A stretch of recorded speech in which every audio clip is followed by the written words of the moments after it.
Are you struggling to install the Puma gem while setting up Ruby for your Learn Enough Ruby tutorial? You're not alone. Many users face this issue, and today we're going to help you troubleshoot it. I can completely understand how frustrating it can be when you're all set to learn something new, only to be stopped by installation errors. It can feel like a roadblock on your learning journey.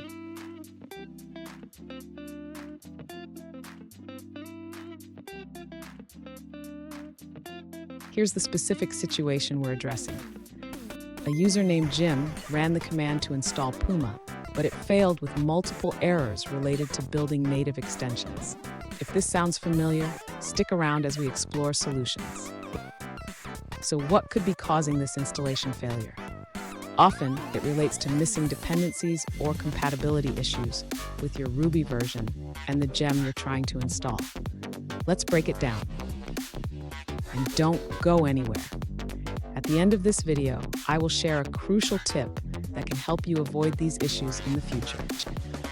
To resolve the installation issue with the Puma gem, the user should first ensure that they have the latest version of OpenSSL installed on their system. This is crucial because Puma relies on OpenSSL for its functionality.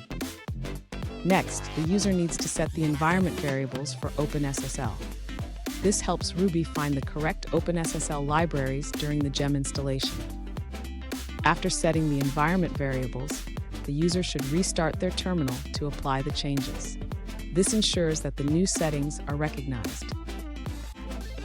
Now, the user can attempt to install the Puma gem again. This time, it should build successfully without errors related to OpenSSL.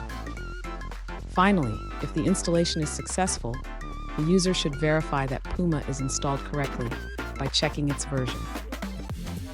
Fun fact, the Puma web server is named after the agile and fast cat, reflecting its performance capabilities. Let's make sure you can harness that speed. Now let's look at the answers provided by other users. An alternative solution from another user suggests trying an older version of the Puma gem. They recommend running the command to install Puma version 3.3.0, specifying the OpenSSL directory. After that, you should run bundle install. Additionally, check if OpenSSL is installed on your system. Here's the tip I promised. Always keep your development environment updated. Regularly check for updates to Ruby, gems, and dependencies to avoid compatibility issues. And there you have it. With these steps, you should be able to successfully install the Puma gem and continue your Ruby learning journey. If you found this video helpful, please subscribe for more tips and tricks.